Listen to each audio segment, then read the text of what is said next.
Hey Gigs Me Page, this is Michael, and this is my review of Alien Covenant. I know I'm late. I was busy last weekend doing a couple things that took all my time. I barely got a chance to do my Chris Cornell video. I just wanted to, this is one of the movies I was looking forward to seeing this summer, like Guardians of the Galaxy, this one, Wonder Woman, maybe Transformers, maybe Spider-Man, I don't know. The Dark Tower, definitely.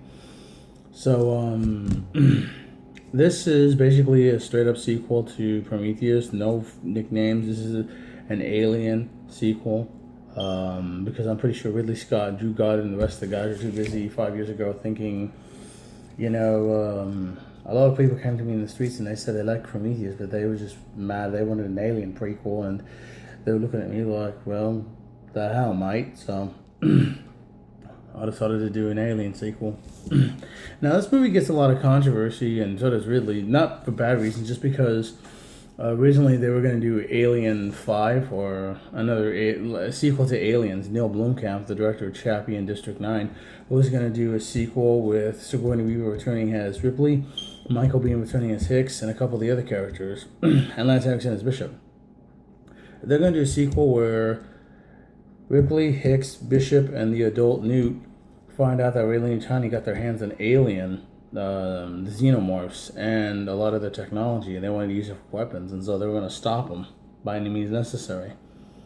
That was supposed to happen, but Ridley was like, well, wait a minute, I still got to do my sequel to Prometheus. I want to do that too. So since Ridley had a lot more sway with Fox, especially since The Martian was an Oscar, was winning gold awards, and was an Oscar-nominated hit, and Fox caved in and said, okay, Ridley, you can do your movie. So he decided to do a sequel to Prometheus, Alien Covenant, where it takes place 10 years after the events of the first movie. And Ridley would say, I'm going to do my movie, then, Blomkamp can do his film. The Blomkamp film never took off. It was just an idea they did. And Blomkamp said, I quit, I'm not going to do it, and it's a shame, but, it's a good idea, but the fact they didn't have a finished script kind of, tells it, the writing's on the wall. Even if Sigourney Weaver championed it, it's like, sorry, honey, that's it. So with this movie, it's definitely, a lot of people said it's like Aliens if Ridley Scott directed. It's not. It's kind of its own movie. It's more of a, I'd say Alien light. It's not like, they're not soldiers, they're just explorers. Hang on a second. So the movie takes place 10 years after the events of Prometheus. We're a space station that works through the Weyland company, Weyland-Yutani. Well, I think they're just Weyland. They call the Covenant. There's 7 crew members, and then there's 1,000 frozen colonists, I think, but they're all in a spaceship trying to go to this planet. That's kind of like Inhabitable of Earth. And so before that happens, the beginning is kind of a prequel. It's kind of like a little mini prequel story where a cyborg is created, an android, is created, and it's David. And Michael Fassbender is David, just, the whole, I'm a child, I have no idea what's going on in this world. And he's being talked to by Guy Pearce, returning as Peter Weyland. And while this is happening, the credit sequence is going on. We're finding out, that Weyland created David because he could. And then, of course, in the background, we have, the names, Michael Fassbender, Catherine Waterston, Billy Crudup, Damien Bashir, Danny McBride, all those guys. And then ultimately the movie begins like the old school Alien font, because this movie has a lot of nods to the original Alien. Since Ridley directed it, you might as well. The music cues, everything. So while this is happening, Walter, a brand new android, now still played by Michael Fassbender with an American accent, instead of the trick William Walter is not minding that it has. And this one's like, Mother, I need a diagnostic check on those solar cells. Yes, Walter. Are you alright there, Captain? You okay, David? I'm fine, thank you for asking. Kind of like that American Southern kind of draw. While this is happening, the something had happened on the ship where this accident kind of happened, this malfunction, where the crew has to wake up. The crew has to wake up unexpectedly because they're supposed to be in a 7-year hiatus sleep, but this woke them up accidentally. A couple of the colonists died, and the captain of the Covenant died. Branson, played by James Franco. And that was kind of weird because, you don't see him in the movie just in a corpse, he's just in a cryotube like this sleeping, and then he catches on fire. And then later on, there's a video where they play where it shows James Franco, and a lot of people thinking, like, the hell is he? He's only in the movie for like what, a minute? That's it. But while this is happening, everybody's trying to adjust to what happened.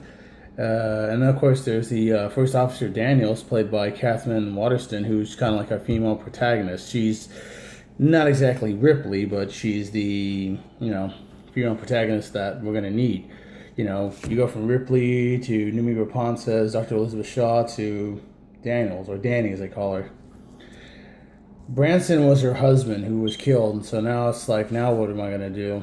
So they try to cheer him. So they try to cheer her up. At the same time, they try to figure out, we got to get the mission back on board with a new captain played by Billy Crudup.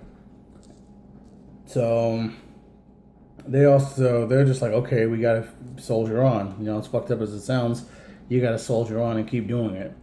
After they fix the solar sails by their pilot, Tennessee, played by Danny McBride, who doesn't play up the comedy like This Is the End, Tropic Thunder, and Pineapple Express. He just plays it with some funny. He's also serious in this movie too, so I thought he would stand out. Nice. While they're trying to get their bearings and trying to figure out what are we gonna do now, they get a message from an inhabitable planet out in the middle of nowhere, which totally takes them off course of where they're supposed to go. Omeron 6, the planet they're supposed to colonize. So they decide we're gonna find this distress signal because there was a distress signal in Tennessee's helmet that they played, and they said, okay, we're gonna get a couple guys, we're gonna go check this planet out, we're gonna see what's going on. It's inhabitable, it's kind of like Earth, it's gonna be fine. What's the worst that can happen? A hell of a lot. This is an alien movie, ladies and gentlemen. So while Tennessee, along with 2 other pilots, stay on the Covenant ship, a little exopod, a little landing ship comes out, and along with Danny McBride Billy Crudup as the captain, Daniels, a couple soldiers with a couple scientists and soldiers with machine guns and shotguns. Because the last one they had flamethrowers and shotguns. This one they got AR-15s. We got shotguns, and then we got a couple assault rifles. And they're also being led by Sergeant Loop, played by Damien Bashir from The Bridge. So you have some soldiers and you have some explorers and scientists who go to this planet, along with Walter. Sorry. So they go to the planet, they make it there in time. They make it there, and then when they get off, they all decide to do some exploring. And they're like, my goodness, look at this. Grass, water, wheat. It's amazing that this planet has vegetation like this, without them knowing. And then, of course, while they keep going looking for this signal, they find the bone ship, the engineer bone ship, the classic bone ship from Prometheus and Alien, just sitting right on top of a mountain.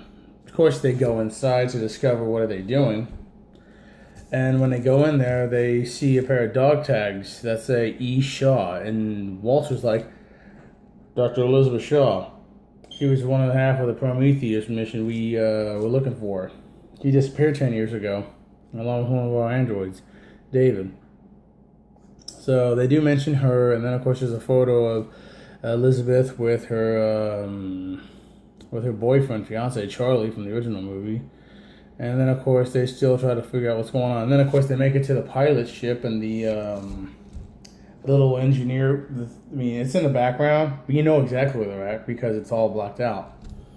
So while this is happening, 2 of the crew members get infected with some kind of alien spore. One goes up his nose and one goes in his ear. And of course, we all know what's going to happen. Instead of ripping through their chest, they rip through their spines, and a new alien is created, the Neomorphs. Not the Xenomorphs, the Neomorphs. Like pasty, disgusting looking animals, like kind of big. They're not anorexic like the Xenomorphs, and they don't have like the fat, spectacular head. So, well, two of them are born, and they start messing with the crew. And then, of course, the Mechanosaurus one tries to shoot him with a shotgun. She ends up shooting up the whole one half of the cargo bay. She hits the tanks, and the next thing you know, the ship explodes, leaving Daniels, Walter, Sergeant Lope, and a bunch of other guys stranded. And the Mechanosaurus, they can't get a hold of Tennessee or the remaining crew, who are out of the orbit because there's a storm coming, an ion storm, and also a thunderstorm. So while they're trying to figure out what's going on, they're also being hunted by the Neomorphs, who happens to kill three of their crew members and also take out David's left hand. Take out Walter's hand. And then, of course, while this is happening, somebody shoots off a flare, a flashbang, if you would. A guy in a hooded cloak who tells them, "Come with me." And of course, they go over there. They go to where this person's showing them is sheltered, which looks like like a home inhabited city. And so when they get there, there's just one problem. The masked man is David. Michael Fassbender plays two roles. The legendary David, who's been there stranded for 10 years, along with Dr. Elizabeth Shaw, and of course the new guy, Walter. So to me, I was kind of smiling when I saw David, but to me, I should have just stopped because, David still is up to his ulterior motives. And he tells us what happened, how he got to the planet, and he also explains what happened to Noomi Rapunzel's character, Dr. Elizabeth Shaw, who's been hiding in cryostasis, and he told her he'd wake her up when they get to the planet. He did, but at the same time, he also kind of dropped he dropped the Prometheus virus, or the engineer virus on the planet, thus eradicating all living life, but also making it an inhabitable planet. So you gotta take the good with the bad. And then there's a bunch of other stuff I'm not even gonna mention because I've already gave away too much stuff, so. To those who are still watching and are kind of wondering, what the hell is he going on about? I apologize. Walter is the new android. David was the original android, and I got them confused because they have some scenes together too. Then Fassbender is basically playing dual roles. The long hair blonde David, and of course the American no emotion android robot. Well, David still has the emotion. So it's just funny seeing him in the old Prometheus jumpsuit with his long blonde hair right here, and of course you see Walter, who is basically what Michael Fassbender looks like in real life, minus the accent. But they pull it off. I couldn't, to me the movie was cool. I went in with very little expectations because a lot of people who've seen it said it's not like Aliens. It's kind of like. It's kind of like a cross between the first Alien and Aliens Light. Still, Alien 3 is still the worst out of the franchise in my book. I'm not going to get into the AVP movies, but Alien 3 is still my least favorite. I thought that movie sucked ass. All the actors were great. Of course, I can't stop gushing about Fassbender.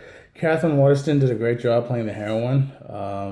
Billy Crudup was cool, playing a stiff-ass captain. Danny McBride again was fantastic. Damien Bashir was cool, but between James, Franco had a cameo, which I thought was cool. Guy Pearce came back, and then Noomi Rapunzel came back, but only like a couple shots here and there.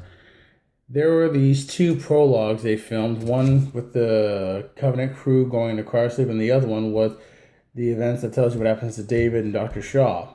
Dr. Shaw's hair grew out. David got his head sewn back onto his body. And he grew his hair out too, so that's it. If you're an Alien fan, check it out. If you're looking for a good sci-fi movie, this is it. There was one cool thing I liked. We finally got to see a xenomorph. I was like, yes, finally. So, see it. That's all I gotta say. Thanks, bye.